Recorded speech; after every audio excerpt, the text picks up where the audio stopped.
This is very, very fun.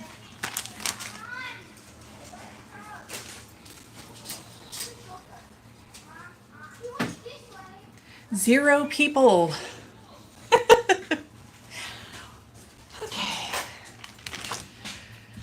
Oh.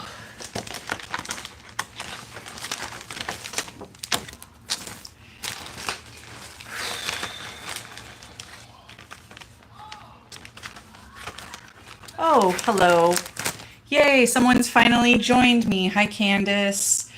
Feel free to pop any questions in the chat while I'm waiting for some people to log on. I'm just putting together all of the swatches that I've been working on for the class that did not go well.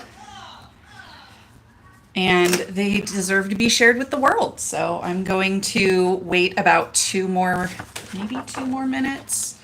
And then I will bring you guys over to my lighting setup. So I have like a colorway study that's going to be in the book that looks like this. And this is the knit swatch and the skein of yarn it came from.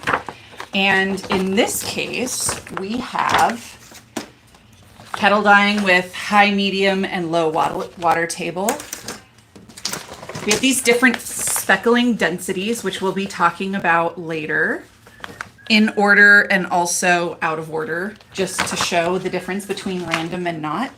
And then we have some more complicated techniques that are resist dyeing. So this one would be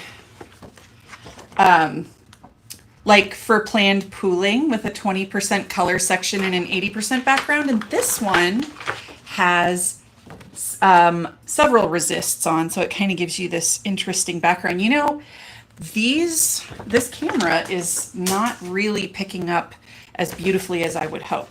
So I'm going to bring you guys over to my setup and we will start dyeing shortly. Okay. Let's see here. Sorry, you have to look up my nostrils. Will this be recorded? I'm hoping it'll be recorded, but I don't know how to do that. Sorry, guys. If YouTube, when I cease the live, allows me to, then I definitely will record it, but I don't know that that's going to be an option. So let's turn this on. And let's turn you guys like this. Is this the correct orientation, Tay? By the way, my husband Martin is in the comments, so if you guys have questions you want me to answer. Looks great. Good. So, let's get going.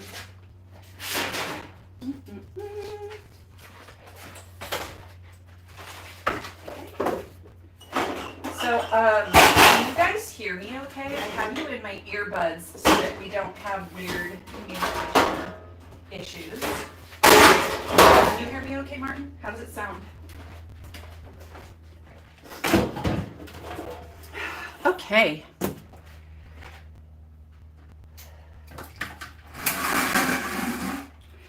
So, I'm going to start with a low density speckle. And what do I mean by low density? Well, I mean the number of speckles will be fairly light considering how much yarn there is. And I'm going to bring you guys the speckles to look at. I think I should do two. Yeah, here we go. Okay, so because this is rather long, I will do something like this. And I do kind of want the overlapping. And the reason I want the overlapping is simply because I want to prevent speckle back bleeding. There is very little water in this, so I'm going to go get my gloves on. And in case you just joined, my husband Martin is moderating the comments. So if you guys would like to ask questions, I am here and happy to answer any and all questions that you have. I also have these great samples that I have been working on for weeks in preparation for this private workshop for some shop owners. And sadly, my teaching style did not jive with them.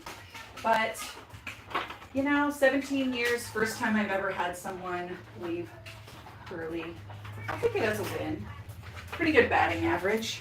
All right. So, here we have just a couple of the samples. This is a low water table. These are all the identical colors, which is saffron, bright orange, and lollipop red from ProChem. Dharma, we have berry crush, electric violet, midnight, extreme blue, and frozen. So this is a heavy amount of speckling. And this is a lighter amount of speckling. Both of these are random order, but you can see that the high water table versus the low water table makes a huge difference. This increased amount of water is going to make the speckles bleed together, and we have enough white space with these speckles that they're, the color is very much still true, whereas this one, it's almost exclusively some shade of purple or blue. And then we've got, for comparison, these two. This is speckling in color order, but it's a light amount of speckling. And both of these are low water table. This is a heavy amount of speckling.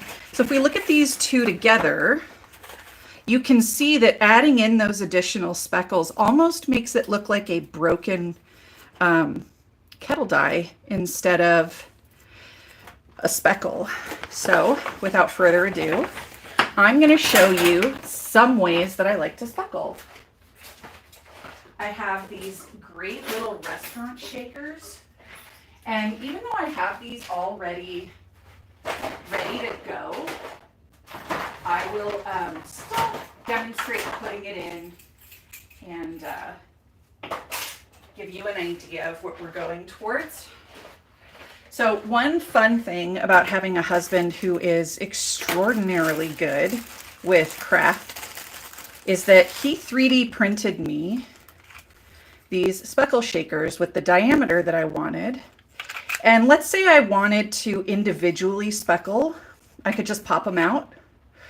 And if I wanted to dump all these different colors together, but without mixing them, I can do that as well.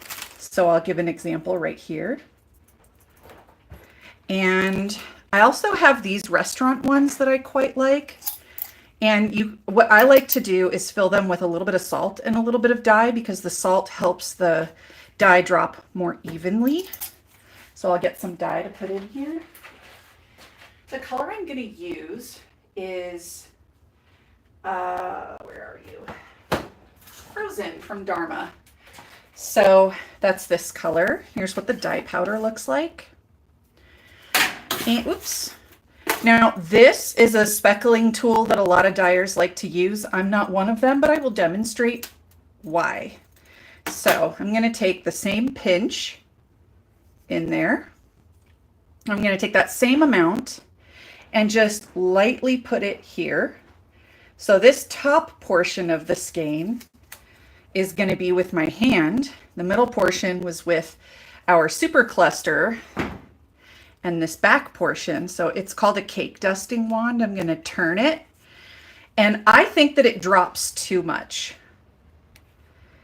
And when this is heat set, I will show you what that looks like. I'll come back and post a video. Hopefully the option on YouTube is for me to record this somehow.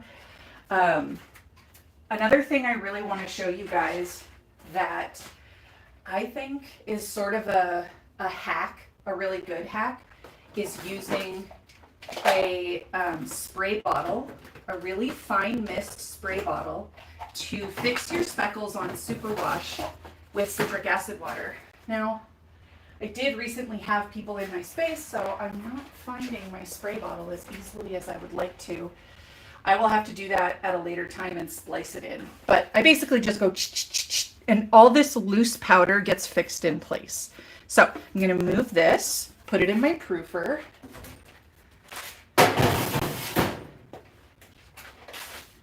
Now, next, let's see. If anybody has something they want to see, sound off in the comments, because I will happily. Question from the comments. Yes. Did you ever speckle? Did you ever speckle with small brushes? I have, and I did not find it a worthwhile endeavor. I think that speckling with small brushes might benefit people who do this, say, as a hobby for themselves, because then you don't have to calculate how many hours you're spending when you have to do 100 of the same thing. If you can imagine, speckling with a small paintbrush would require me to continuously be doing this, right? And if I'm continuously going, and I do have brushes, but they're not for this.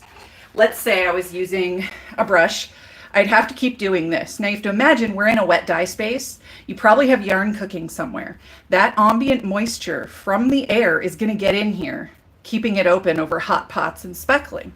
So this dye will start to deteriorate and get moisture in it and turn hard and like a brick of clay that's dried out. So we don't want to have that happen. So I prefer to put either in here or in here, and these are sealed in bags when I'm not using them because the moisture from the air can't get inside. So, mix dye with salt instead of citric acid. I expect the citric works better. The citric acid is significantly more expensive. And if I have the citric acid already so I have this bucket. Let's see if I can, right here. You see this? There's citric acid, synthropol, and water in here. The amount of citric acid I need to get a skein prepared for dyeing is a lot less than if I put it in the salt shaker. I can get fine grade restaurant salt for a lot less than the cost of citric acid.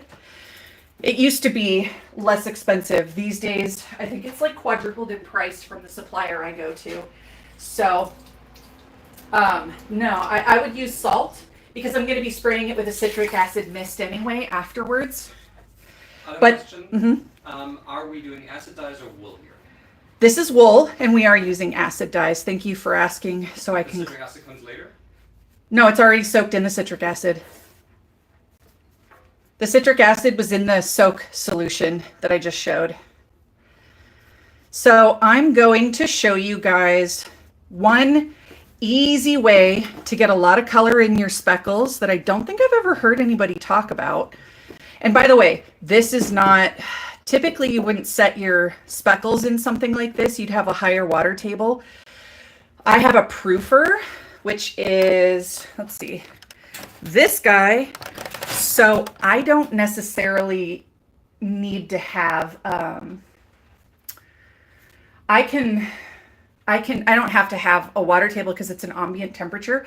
At home, you're going to either need more water or you're going to put it on plastic wrap it up in a jelly roll, and put it in a steamer to heat set it. So we'll get you guys going back this way. Okay, so these particular dyes that we're going to look at is Interstellar and Dragonheart. These are actually fiber reactive dyes, so they have a different look, right? The acid reactive from Dharma's got a yellow label. Fiber reactive has a blue label. These colors are from their splitting line for cotton. Now, acid dyes do not dye cotton, but dyes for cotton also dye wool. And these colors are very finely mixed of a bunch of different primaries, and they're meant to split on cotton, but we can get them to split on wool as well.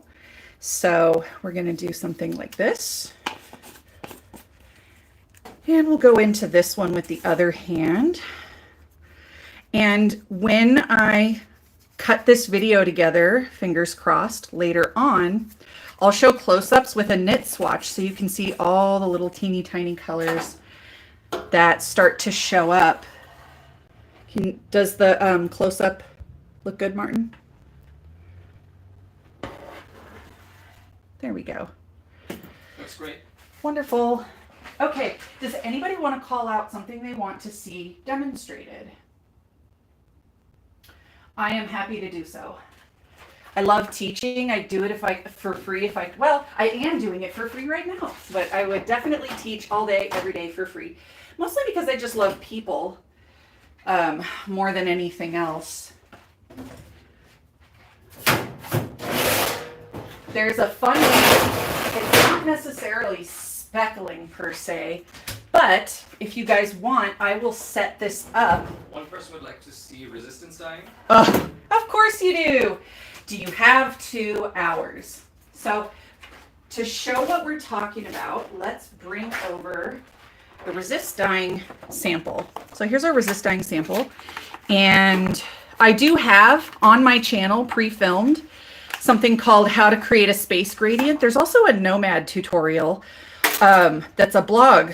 So resist dyeing means I use reuse reclosable zip ties, which are somewhere.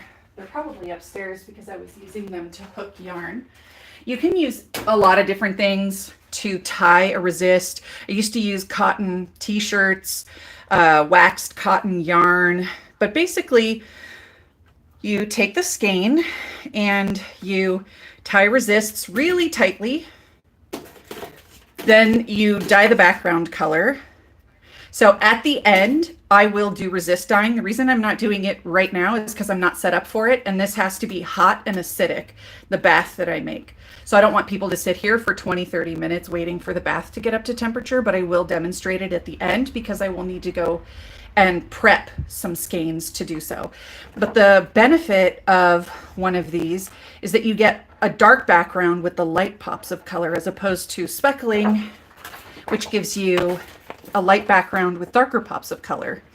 And you have a lot of control over how you place the resists here versus here. I'll go find your zip ties real quick. Yeah, I think they're upstairs. Gotta love Mr. Frost yarn. So let's do something with kettle dyeing. Oh, no, I was gonna show spray speckling because I think it's super fun. So let's get a block of them. And spray speckling is very quick. So you gotta be quick on your feet. And you wanna use hot, hot, hot water. And I think this is 5 all together. So we're gonna go like this. And because I want a lot of coverage, I'm really going to fan this out.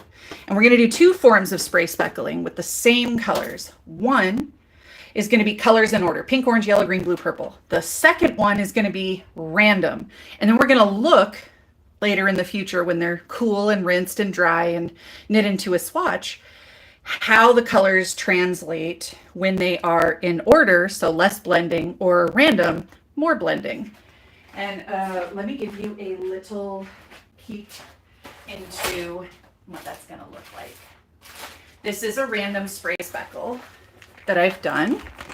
I am working my way through the Knit Swatch library. These are actual live swatches from the book before they've been mounted. So here is my crochet swatch. We have single, double, triple crochet. Haven't woven the ends in yet. And this is what it's gonna look like in the skein. So you've got lots and lots of dimension, but you can't really, you have less control with this. So I'm gonna show what spray speckling looks like versus heavy speckling. Let's get it over here. Did you find them? Yay! Thank you. Also, the Random further away heavy from your speckle. phone, What? further away from your phone you are, the quieter you are. I see, even though you're in my ear. Okay, so I'm gonna show you real quick before we get into it. This is random heavy speckle with the spray versus in order. So as we can see, they're 2 different colorways, even though they're the same dyes. The only difference is same amount. This is dropped in randomly. This is in order. So I think I'm going to need Martin's help to take you over to the sink. Give me just a sec.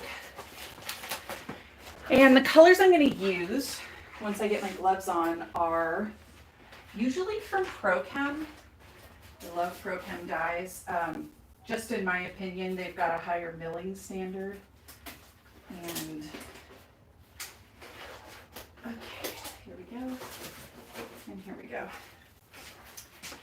You know, I wonder if I should do, instead of the usual rainbow, I'm gonna use pistachio, sage leaf, and where are you? I really, really like bright aqua. So these are the colors I'm gonna use. Bright aqua from Dharma, pistachio, sage leaf, and I need you to take the phone out, if you could, Martin. And it's just going to be right over here. We're going to take this and I'm going to start with sage leaf. And I want to do a little bit heavier speckling because there's going to be a good amount of water sprayed over this. Oh, that's weird. Is that my voice in echo? Oh, God, I hate my own voice. Anybody else have the hate for their own voice? It's so embarrassing, but I just do not like the sound of my own voice. Okay, I already did that one. Here we go. And here's pistachio. I don't know what these little white bits are, but they fizz. Dharma, fix your fizzing yarn.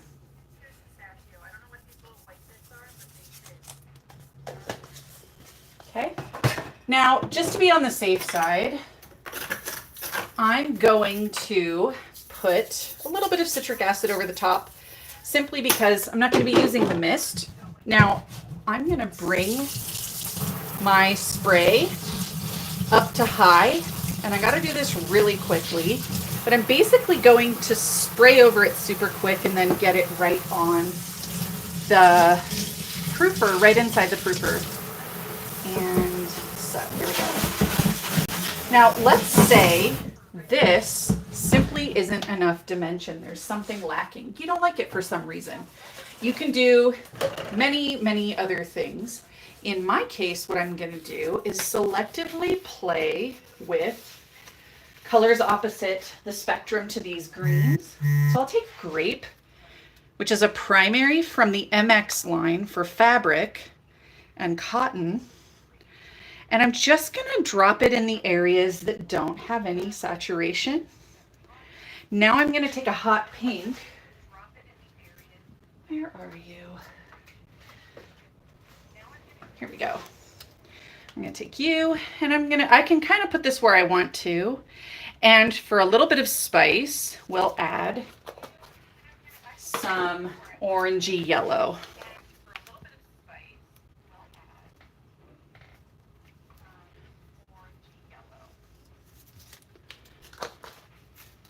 Okay.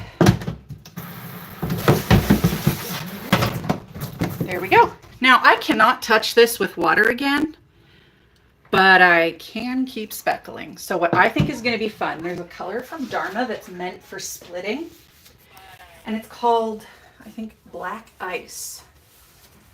And it's actually like pink and black. It's super pretty. And I'm going to put that over the top so that you can see. Where are you at? I think I put you over here. There you go. All right, here's Black Ice. And it looks very purple in real life. And I'm just going to liberally go over the top because I know that this Black Ice is going to give me a bunch of different colors. And this is a really interesting way to add a bunch of color with a little bit more precision than just dumping it randomly and hoping as it heat sets that it does what you want it to do. So if you can put that back in its holder. You gotta be careful because of where my Yep. Yeah.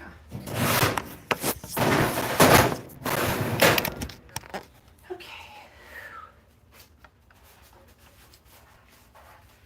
So I think I want to do a little bit of a switch and come into Kettle dyeing, and I'm gonna get this right here. How many people do we have on, Martin? 38. Oh wow, hi 38 of you. I feel like Sally Fields when she got her Oscar. She's like, you like me, you really like me. So I will do like that. Now, when I do kettle dyeing, I pretty much always do it in a really low water table because I am a control freak and I like having control. You at home may not have a heating element that's as forgiving as mine, so you might not be able to have as much play.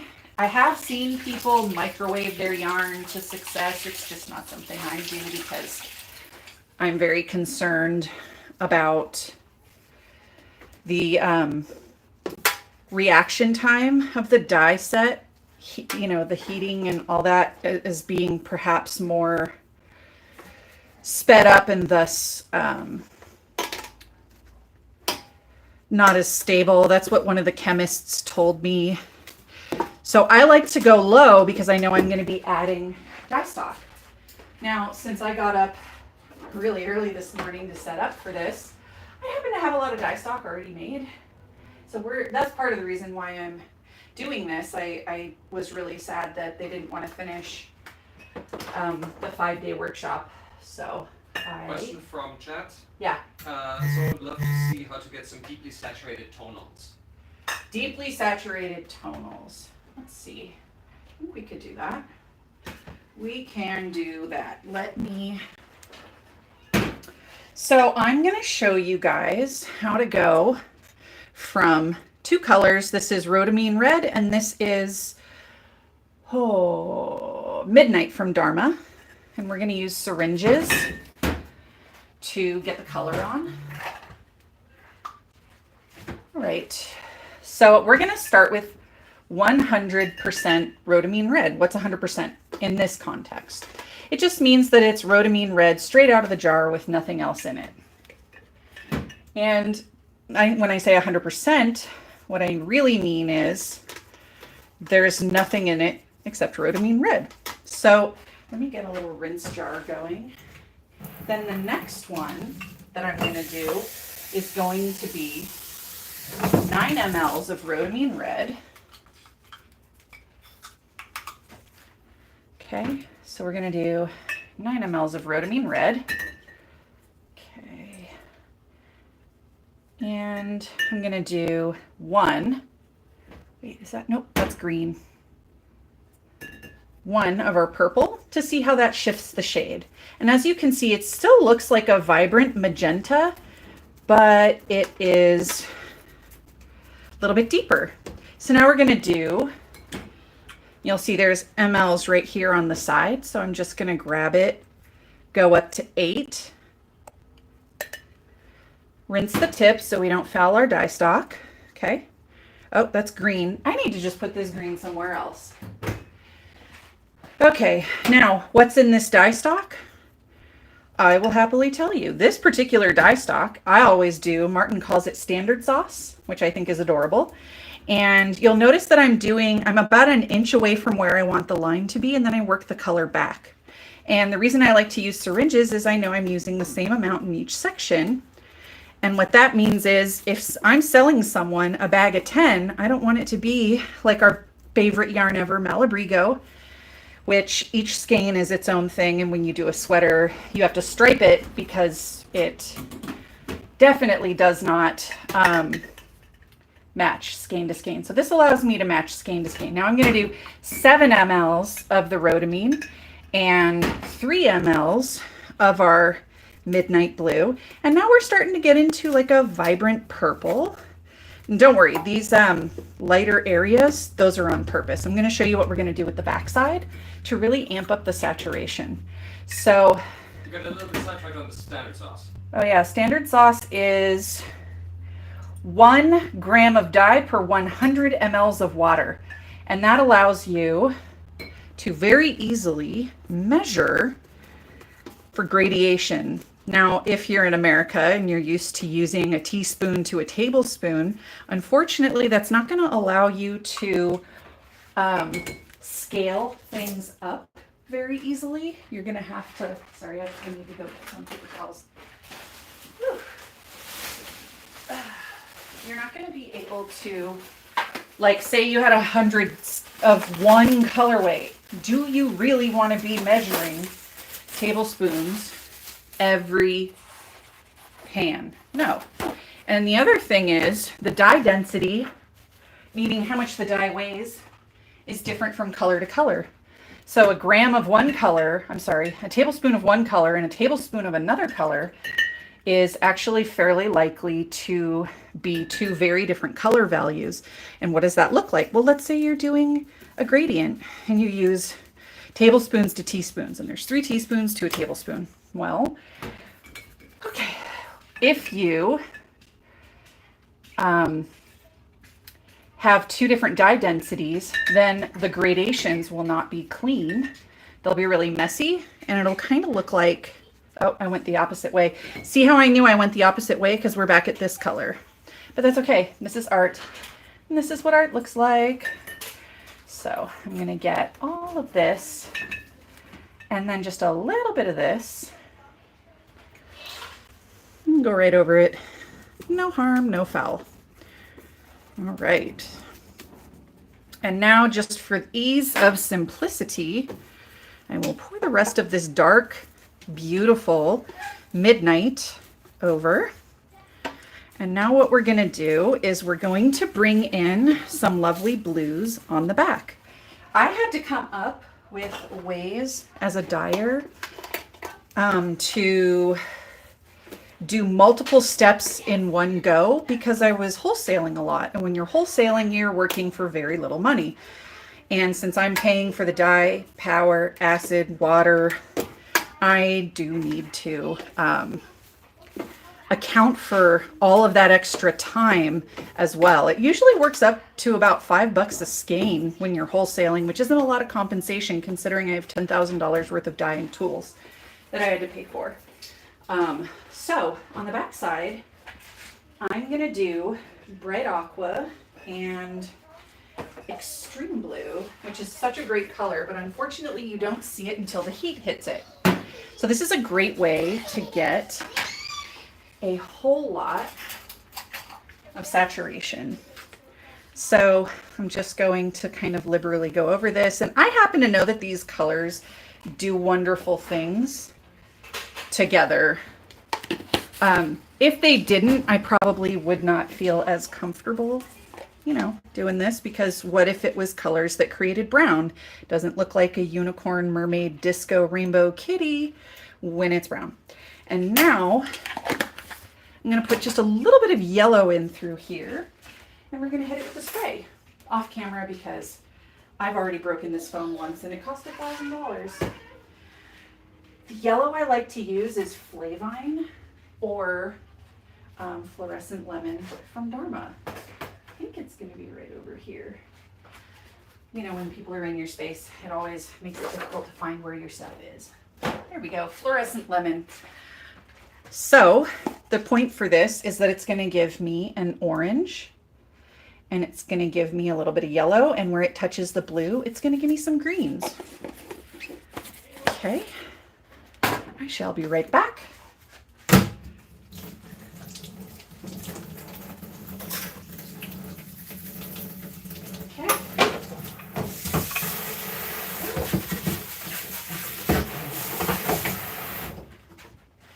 And there you have it. Lots of color saturation, and none of this is going to bleed.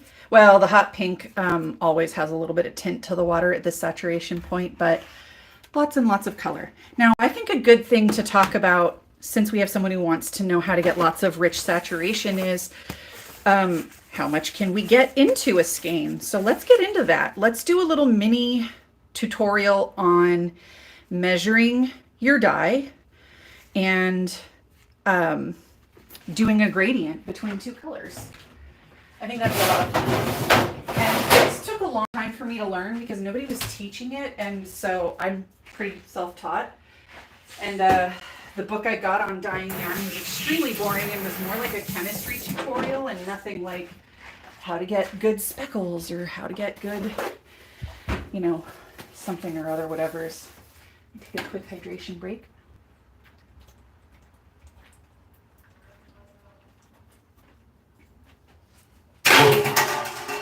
Is anybody else super into how gross kombucha is. It's gross, but like in a good way, if that makes any sense. All right. 1, 2, 3, 5, 6. Oh, I'll just bring this whole thing over. This is perfect. All right. So 3, 6, 9, 10. We're gonna take some already made dye stock. Let's see. You guys want to vote? Do you want to see what hot pink and black look like? Or we could do like yellow and black. I have lots of pretty gradients. I'm going to show you guys what we're going to do. I actually have it down here. So, this is one of my color studies. So we'll start with 100% say Flavine yellow, 90% Flavine yellow, 10% violet, 80, 20, 70, 60, and so on until you get 100% brilliant violet, no yellow. These are from a color study I did called Toning Your Colors Against Their Opposite. This is orange and brilliant blue from ProChem, and look, right here at 0.75 to 0.75, the 50-50 mark, it's gray. I don't know if you can see that, but it is very gray. And I've got that for all of their primaries.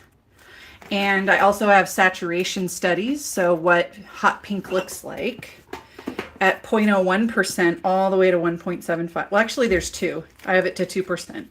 So I've got lots of these binders of color studies, and then this is a triad. I'm so excited to show you guys at some point of 3 primaries from ProChem that just make the most beautiful jewel tones. And if I had a favorite page, it would be this one. Are these not the prettiest fall tones? I should do something with those. Okay, so hot pink and black. Hot pink and black it is. Spoiler alert, it's purple, but it's an interesting purple. And because black is going to overtake at a very high rate, I think what we're going to do is instead of 90-10, we will do, this is our black. And nope, that's not my hot pink, but this is, instead of 90-10, I'm going to do 99-1, 98-2. Because the black will completely be black by the 70-30 mark, and we'll just have a bunch of black skeins. We don't want that. Martin made this great standard sauce little chart. So it's got degree of strength here, so 0.10, 20, all the way to 5%. And across this way, it's how much your yarn weighs. So from 10 grams all the way to 500 grams. So if I want to know how much, say, 1% on a 60-gram skein is, it's 60 mLs. So pretty easy. So I'm going to grab my, where are you? I have these great little 1 ml syringes that are just perfect for measuring really small amounts of dye. And I also like to use 10 ml syringes. So between those two, that's pretty much, oh, and I use 60 ml for painting. So here's our 10 ml, I'm sorry, here's our ml, and here's our 1 ml. And the nice thing about the 1 ml is that it gives me gradations, right?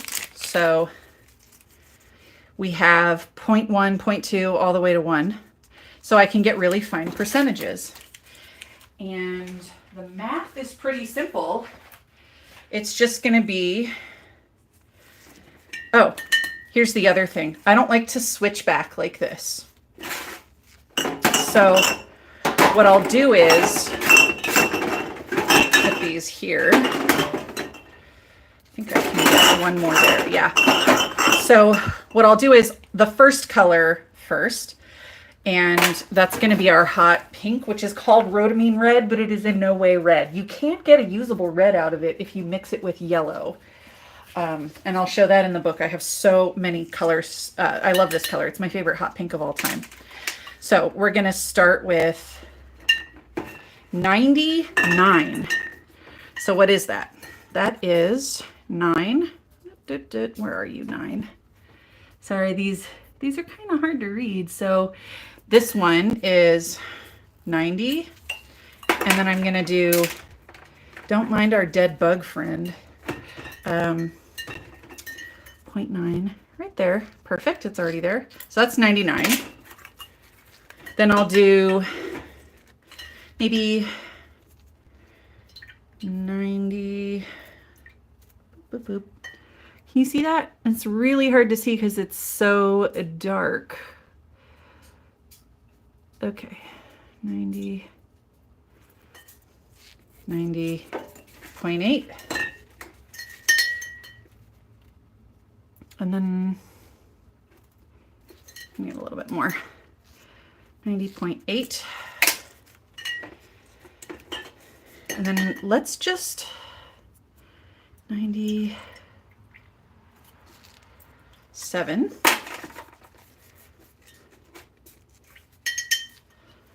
Okay. There we go.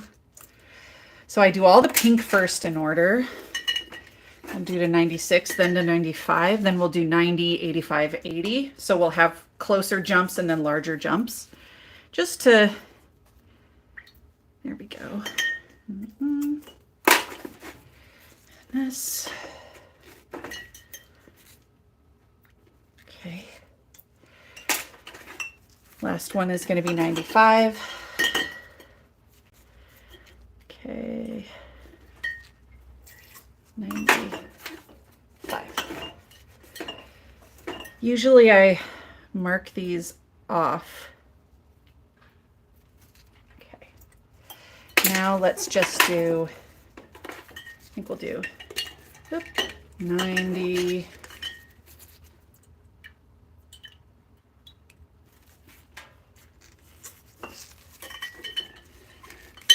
And that's the nice thing. I don't have to weigh all of this out.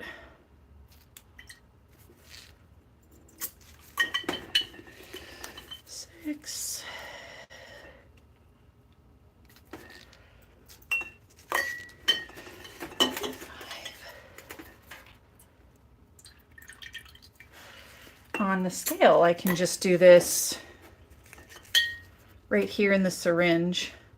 It's a lot quicker when you're doing 3 measurements per color times 66 colors. That's like 210. Now we're going to switch to the black. So I'm going to clean my syringe in this not very clean water. And we're going to start with our black, which is going to be 0.1, 0.2, 0.3, 0.4, 0.5. Which is pretty simple because I can just pull this up and then push it down to, yeah, it's at 10. So this is going to be 0.1, 0.2, 0.3, 0.4. Now I'm going to draw it up to 0.5.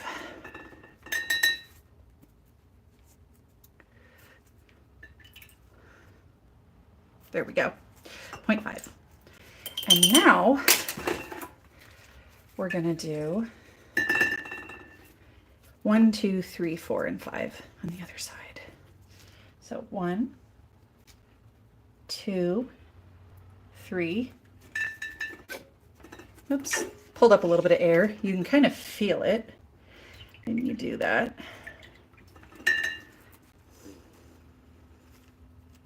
Yes, we are at 4. And 5.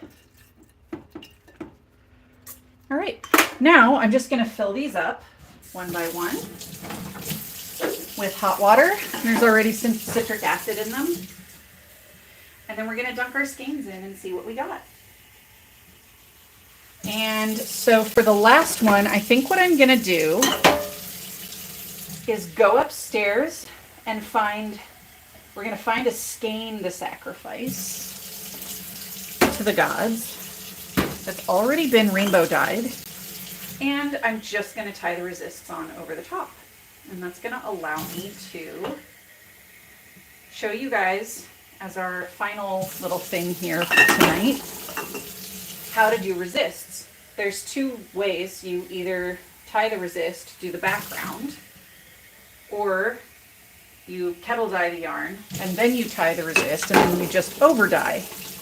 And I just did a really cool study last week that I'm super excited to show you guys about shading all of your neons with black at different saturation points. And it looks so pretty, and I can't wait to show you. And surprise, this is a very pretty 90s goth purple at its darkest. It just looks lovely. I should probably do this as a giveaway, you know? Question from the chat about how much water are you adding in each jar?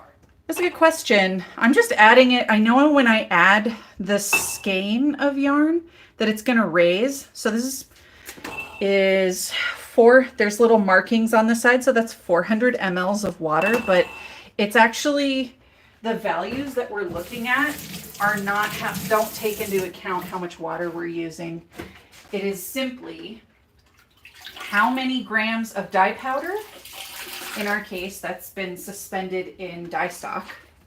So it's the weight of the skein to the weight of the dye powder. The amount of water is just enough that it's going to evenly penetrate the skein.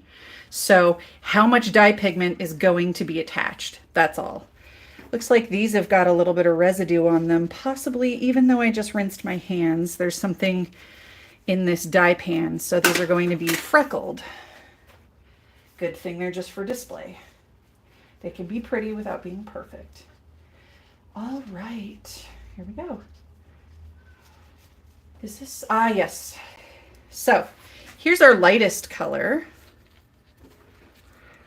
And there she is. Here is our darkest color right here. You want to get it in there pretty quick. And that is the color range we're working on, from that hot pink to that purple. So I don't need to bore you by putting the rest in, so I'm going to move these off, and we're going to do the last part. And I'm going to show you how to measure some dye for reverse speckling, aka, you know, resist dyeing, and why it's important to measure in grams and not teaspoons. So here we go. We're gonna take my little scale. I prefer the 3-point scale. This one is just a 2-point, but that's okay. We're not gonna be mad at it. We're gonna use a color I love, love, love, love, love. It's called Spruce. It's a really dark green from Jacquard. And 20, 40, 60, 80, 100. So we want a 4% degree of strength, and the skein's 100 grams. So we want 4 grams of this dye. So that is, look at me. I pulled 4% out. By eye. Go, Nicole. Now what I'm going to do is I'm going to take my tray and turn that off. I'm gonna rinse this guy out. The amount of citric acid is really supposed to be measured with a pH strip or tester. I just find that nothing happens if you put a little extra, but it does bleed if you don't put enough. And the amount of water is really just enough to soak the yarn so that the dye gets to adhere evenly. Usually I do 1,000 mLs for low water table, 2,000 for medium, and 4,000 for high. But since we're doing minis in this case, it's going to be less. So I'm just filling the tray, and I'm going to put it on the heat and go run upstairs to find something. And so if you guys want to get in any last questions you might have on process, theory, what you're hoping to see, you let me know. And I'm not going to be able to, we have to get the kids to bed and all. They're waiting patiently for us on the other side of the door. I am in my dye cave. So I just have it on 300 so it gets hot quick. This is an induction burner. It's the Duck's Top from, no, it's the Duck's Top double burner. Highly recommend, but it was like $2.50.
Here we are. This is just a skein that I dyed in class, probably last year sometime. And I'm going to take these zip ties, got them off of Amazon, and tie resists. It's going to look like this. And don't forget, if you want to see a close-up on this particular process, I've done a few videos on creating space gradients, and I think I called it reverse speckling because it's the opposite of the way you speckle. There we go. And the last one is back here. Question from chat. What do you do with colors that do not exhaust if you use a pot of yarn? How much citric acid do you add? Do you use another chemical to separate turquoise from peaks and seeds? I don't use turquoise from Dharma Trading for that reason. Turquoise from Dharma Trading does not ever exhaust. I use turquoise from Prochem. No, they don't sponsor me. I have to pay cash money just like you guys do for that brand. And if you look under the hashtag Frost Yarn Dye Tutorial on Instagram, I have a video from probably 8 years ago called Battle of the Violets, and another one called Battle of the Turquoise. And I do turquoise from Jacquard, Prochem, and Dharma.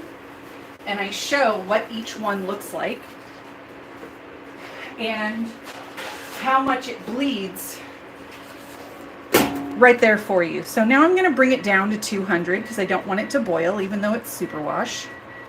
Then I'm going to hit the timer, and I'm going to go to 21 minutes because that's all it needs. Timer, 21.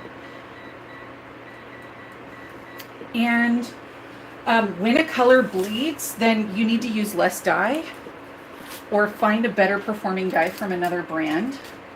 You cannot force more dye in via citric acid. So I'm going to turn you towards me. I hope I'm not sideways. And open it up for some last minute wrap up thoughts on what? You're sideways. I am sideways. Well, do you do this? Oh, it does do that. Yay. And then there's Martin. He's growing basil. He just made pesto from his little hydroponic basil. So a good performing dye line is key. If you're not in the US, and your only option is Ashford, I am sorry. You're going to have to pay a lot of money to bring it in. There are some dye lines I have samples of, but I haven't tested, like the one, it's in Australia, and it already has the citric acid in, and it's $18.95 a color, which is just really expensive. So, and they don't sell it here, but not every dye, or I'm sorry, not every yarn base is going to take the dye the same. So I think I should make this like a monthly series thing where we go do a deep dive into why does alpaca look muddy and desaturated? Why does silk look patchy if you don't know how to process it properly? And other really, just fun things to do deep dives into. If you're a reader and you prefer to take your educational information in via text, then I would highly recommend the Nomad Yarn blog, KNOMAD yarn. And you just search Frost Yarn Nomad and you'll see just so much over the years. If you like watching it, just scroll through the YouTube. You will see some poorly shot stuff from earlier in my career before I taught myself how to edit videos, and I am not good at tech, so that sucked. My favorite line is ProChem Wash Fast Acid. Their Sabre set is more expensive and I don't really love it, so do with that what you will. Getting mini skeins, these are all from Nomad. Getting mini skeins, I love that they're 20 grams because then you can do a skein, take half of it, that half is enough to do a knit and a crochet swatch, and then you've got the rest to hang on here so that you can have, samples. And learning how to reverse engineer your yarn is the hardest part of learning to dye yarn. I always say this when I teach, so I'll end with this. One question Oh, yes. Do you use a specific ratio of citric acid to dye when you make soaking water? When I'm soaking it in water for speckling, I would probably say it's about a tablespoon to 10 skeins. It's not a lot. Citric acid is 55% acid versus, say,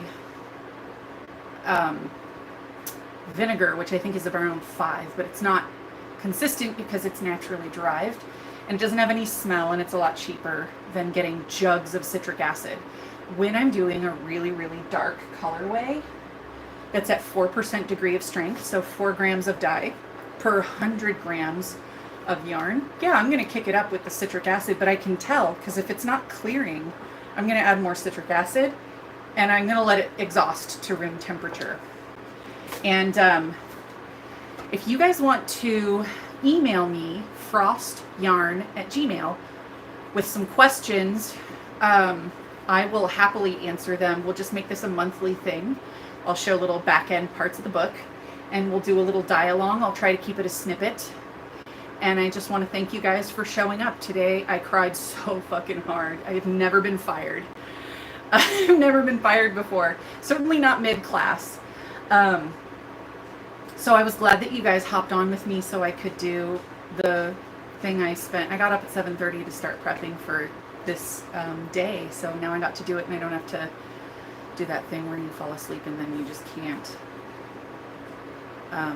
fall asleep because you keep replaying the firing in your head. So till next time, love you guys. Bye. This is awkward.